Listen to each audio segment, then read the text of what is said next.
ইয়াত মানে জেনেৰেলৰ কাৰণে 40% আৰু বয়সৰ লিমিটটো এফালে দেখুৱাই আছে শিডিউল কাষ্টৰ কাৰণে 35% এছটি কাৰণে 33% পিডব্লিউডি ক্যান্ডিডেটৰ কাৰণে মানে as per candidate own caste category তো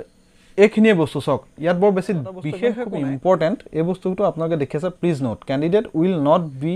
permitted to take admission without permanent residence certificate PRC caste OBC NCL মানে valid EWS certificate মানে যদি আপুনি SC ST বা OBC MOBC যদি বিলং কৰে OBC MOBC হলে NCL লাগিব আৰু আপুনি যদি SC বা ST বিলং কৰে তেতিয়া হলে আপুনি কাষ্ট সাৰ্টিফিকেট দিয়ক আৰু যদি আপোনাৰ কি বুলি কয় যদি জেনাৰেল কাষ্টৰ হয় আনৰিজাৰ্ভ হয় তেতিয়া আপুনি EWS দিয়ক আৰু সকলোকে নমস্কাৰ মোৰ আনটি বিশেষ ভিডিঅ'লৈ আজিৰ ভিডিঅ'টোত মই আপোনালোকৰ লগত ডিসকাস কৰিবলৈ আহিছো যি সকল ক্যান্ডিডেটে মেট্ৰিক পাছ কৰি ভাবি আছিল যে পলিটেকনিকৰ এডমিশন লম আৰু তেখেত সকলৰ বাবে ভাল খবৰ বৰ্তমান জুনৰ 1 তাৰিখৰ পৰা বৰ্তমান পলিটেকনিকৰ অনলাইনৰ পোৰ্টেল বৰ্তমান খুলি দিয়া হৈছে মানে ৰেজিষ্ট্ৰেচন আপোনালোকে প্ৰথমতে কৰিব লাগিব আৰু সেইখিনি কৰিবৰ বাবে আপোনালোকক কিখিনি ডকুমেন্ট লাগিব বা ইয়াৰ ক্ৰাইটেৰিয়া সমূহ কি আপোনালোকৰ পাৰ্সেন্টেজ কিমান থাকিব লাগিব আৰু আপোনালোকৰ ফিজ কিমান ভৰিব লাগিব কি প্ৰসিডিউৰ আছে গুটেখিনি আজি আপোনালোকৰ লগত সবিশেষ ডিসকাস কৰিম বুলি আহিছো আৰু বৰ্তমান এই পলিটেকনিক 2024 ৰ গুটে প্ৰসিডিউৰখিনি আপোনালোকৰ লগত ডিসকাস কৰিম সো আহক পোনপ্ৰথমে সকলোকে স্বাগতম জনালো আৰু দেই দিঘলীয়া নকৰো ডাইৰেক্টলি স্ক্ৰিনলৈ আপোনালোকক মই লৈ আহিছো যে স্ক্ৰিনত কিখিনি কৰিব লাগিব বা কি ধৰণে আপোনালোকে জানিব পাৰিব গুটে বস্তুখিনি মই আজি আপোনালোকৰ লগত ডিসকাস কৰিম আহক তে দেৰি নকৰো ভিডিওটো আৰম্ভ কৰো প্ৰথমে আমি ব্ৰাউজাৰটো ওপেন কৰি লম মোবাইলতে হওক ফোনতে হওক লাগে ল্যাপটপতে হওক লাগে পিসিতে হওক আপোনালোকে ব্ৰাউজাৰ ওপেন কৰি লব ইয়াত লিখিব আপোনালোকে টাইপ কৰিব dte.assam.gov.in তাৰপিছত এন্টাৰ কৰিব এই ধৰণে এন্টাৰ কৰাৰ লগে লগে আপোনালোকৰ সন্মুখত দেখা পাই আছে আপোনালোকে ইন্টাৰফেসটা আহিছে DTE Assam স্টেট পোৰ্টেল ইয়াত আপোনালোকে ক্লিক কৰি পোৰ্টেলটো এই ধৰণে খুলিব খোলাৰ লগে লগে সন্মুখত এই ধৰণৰ এটা ইন্টাৰফেস আহিব government of Assam higher education directorate of technical education ইয়াত আপোনালোকে ৰাইট সাইডে দেখিব যে ইয়াত registration for admission into the state government polytechnic of Assam is open now বুলি আপোনালোকৰ ইয়াত হাইলাইট কৰি আছে আৰু লগতে ইয়াত সব ক্লিক বুলি ৰঙা আখৰে দেখাই আছে সো ইয়াত আপোনালোকে যদি ডাইৰেক্টলি ক্লিক কৰে আপোনালোকৰ সন্মুখত এই ধৰণৰ ইন্টাৰফেসটো আহি যাব এই ধৰণৰ ইন্টাৰফেসটো অহাৰ লগে লগে আপোনালোকে ইয়াৰ যিখিনি ক্ৰাইটেৰিয়া আছে কিমান বয়স লাগিব কিমান মাৰ্কস পাব লাগিব এসসি কাৰণে কি প্ৰাবধান আছে ওবিসি সকলৰ কাৰণে কিখিনি নিয়ম আছে সেই গুটে বস্তুখিনি ইয়াত দিয়া আছে তাৰ কাৰণে পোনপ্ৰথমে আপোনালোকে অনলাইন পোৰ্টেলৰ যিটো ইয়াত registration link for polytechnic admission বুলি দিয়া আছে তাত আপোনালোকে প্ৰথমতে ক্লিক নকৰিব কিয়নো আপোনালোকে যদি আগতীয়াকৈ এডভাৰটাইজমেন্টটো ভাল ধৰণে পঢ়ি নলয় ইয়াত আপোনালোকৰ বহুখিনি কনফিউজন আহিব পাৰে সো সেইবাবে পোনপ্ৰথমে আপোনালোকে এডভাৰটাইজমেন্টটো পঢ়ি চাব আৰু লগতে ইয়াত ইনফৰমেশন বুলিও এটা দিয়া আছে দেখি আছে আপোনালোকে ইনফৰমেশন ব্ৰাউচাৰটো মেইনলি আপোনালোকে প্ৰথমে পঢ়ি যাব ইনফৰমেশন ব্ৰাউচাৰটো এই ধৰণে যেতিয়া মই ডাউনলোড কৰি থোৱা আছে কিন্তু হলো মই আপোনালোকক দেখুৱাই দি আছো যে এই ধৰণে যেতিয়া আপোনালোকে ইনফৰমেশন ব্ৰাউচাৰটোত ক্লিক কৰাৰ লগে লগে এই ধৰণৰ এটা পপ আপ আহিব যেটোত নেকি 16টা পেজ আছে আৰু এই 16টা পেজত কোড কিমান সিট আছে কি আছে না আছে গুটে বস্তুখিনি ইয়াত ডিটেইলিংত দিয়া আছে আপোনালোকে পঢ়ি চাব যে মই যে কলো যে আপোনালোকৰ ইয়াত বয়সৰ কিছুমান কথা আছে এসক জেনাৰেল ওবিসি এমওবিসি কাৰণে 20 বছৰ ছমাহ হ'ব লাগিব আৰু 31/12/2024 লৈকে মানে এই বয়সটো হ'ব লাগিব তাৰ মানে এসক ইয়াত দিয়া আছে 20 বছৰ ছমাহৰ পৰা 23 বছৰ ছমাহৰলৈকে তাৰ মানে এই বস্তুখিনি ইয়াত যে দিয়া আছে এই বস্তুখিনি আপোনালোকে যদি পঢ়ি চাই তেতিয়াহে আপোনালোকে গম পাব আৰু এটা যে মই যে কলো এডভাৰটাইজমেন্ট ডিটেইলছটো এটো সক এটো এই ধৰণে যেতিয়া আপোনালোকে ক্লিক কৰিব তেতে ইয়াতো এটা বস্তু আহিব ইয়াত কিন্তু 3টা পেজৰ পিডিএফ আহিব এই 3টা পেজৰ পিডিএফটোত আপোনালোকক গুটে বস্তুখিনি দিয়া আছে আপোনালোকে সক ইয়াত এসক মই যে কৈছিলুৱে অকমান আগত মই অকমান থুলমুলকে কলো এতিয়া কৈছো ইয়াত eligibility criteria age limit so for all diploma in engineering and technology courses candidate must pass the SSLC or equivalent examination in single sitting with mathematics and science as compulsory subjects. Candidate also must have passed individually in both theory and practical examination in mathematics and science. তাৰমানে ইয়াত এটো কথা কৈছে আপুনি একেবাৰতে মেট্ৰিকটো pass কৰা হ'ব লাগিব প্লাস তাৰমানে আমাৰ যে গেপছ মাৰ্ক যে পায় মানে প্লাস কৰি যে দিয়ে ধৰিলক 30 পাব লাগে 25 পাইছে কোনোবা এটা সাবজেক্টৰ পৰা বেছিকে তাত নি এটো পাস কৰাই দিছে যেটো +5 বা +3 2 তেনেকুৱা থাকে তেনেকুৱা হলে নহব তাৰমানে কমপ্লিটলি যদি 30 মাৰ্কস আছে আপুনি 30 মাৰ্কসে পাস মাৰ্কটো এচিভ কৰিব লাগিব তে সেই বস্তুখিনি ইয়াত কৈছে আৰু ম্যান্ডেটৰি বুলি ইয়াত এটো কথা কৈছে যে ম্যাথমেটিক্স এন্ড সায়েন্স ম্যাথমেটিক্স মানে গণিত আৰু বিজ্ঞান এই দুইটা সাবজেক্টত আপুনি কম্পালসৰি আপুনি লোৱা হ'ব লাগিব আৰু আমাৰ মেট্ৰিকৰটো সকলোবোৰ ক্যান্ডিডেটৰ মানে মেট্ৰিকত ম্যাথছ আৰু সায়েন্স থাকে আৰু পাস আপুনি কৰিব লাগিব মানে মাৰ্কস যেটো কৈছে তাত গেছ মাৰ্ক আপুনি পাব নোৱাৰিব আৰু ইয়াত তলত খুব সুন্দৰকৈ লিখিছে কাষ্ট ক্যাটেগৰি ইয়াত মানে জেনাৰেলৰ কাৰণে 40% আৰু বয়সৰ লিমিটটো এফালে দেখুৱাই আছে শিডিউল কাষ্টৰ কাৰণে 35% এসটি কাৰণে 33% পিডব্লিউডি ক্যান্ডিডেটৰ কাৰণে মানে as per candidate own caste category তো এইখিনিয়ে বস্তু চক ইয়াত বৰ বেছি বিশেষ একো নাই কিন্তু ইয়াত এটা বস্তু ক্লিয়াৰ কাট দিয়া আছে যে জেনাৰেলৰ কাৰণে 40% এসসি কাৰণে 35% এসটি কাৰণে 33% আৰু ইয়াত মানে কি হৈছে আপুনি যদি জেনাৰেল হয় এভাৰেজটো মানে যেটো ম্যাথছ আৰু সায়েন্সৰ ভিতৰত আপুনি 40% পোৱা হ'ব লাগিব বস্তুখিনি এইখিনি বৰ বেছি ইয়াত ক্ৰিটিক্যাল একো নহয় ইয়াৰ পিছত আপোনালোকে স্ক্ৰল কৰি তলত গৈ আৰুখিনি কিছুমান বস্তু চাব পাৰে ইয়াত চক ইয়াত আৰু কিছুমান বস্তু দিছে যেনে এটো চক ইয়াত মই কৈছো ষ্টাৰ্টিং ডেটটো ইয়াত দিয়া আছে 1 জুন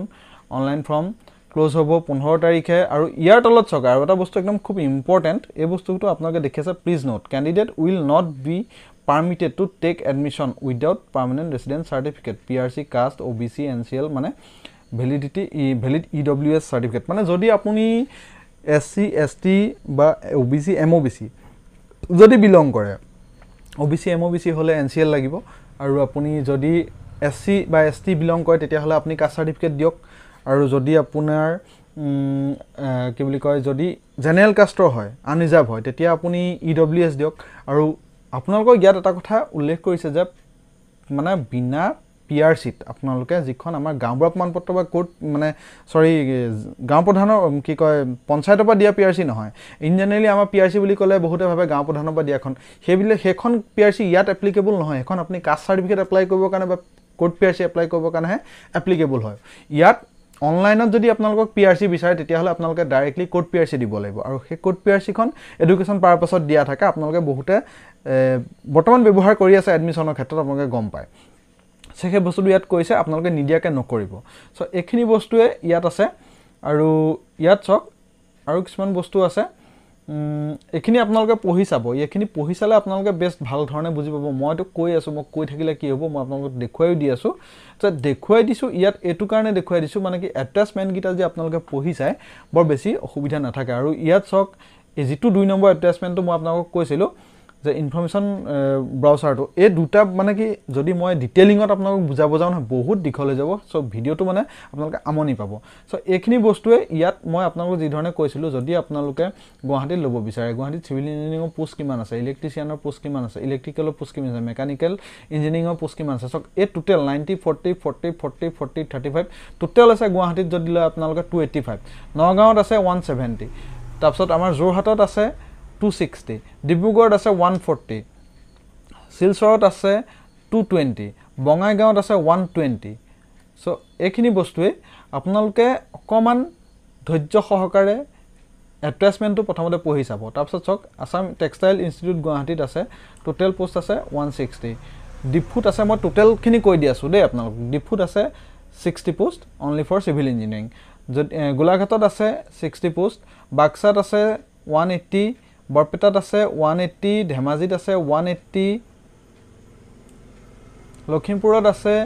180 কৰিমগঞ্জত আছে 180 গোলাঘাটত আছে 180 গোলাঘাটৰ মানে বহুত কিছুমান ইনষ্টিটিউট বেলেগ বেলেগ আছে গোৱালপাৰাত আছে 180 নলবাৰীত আছে 180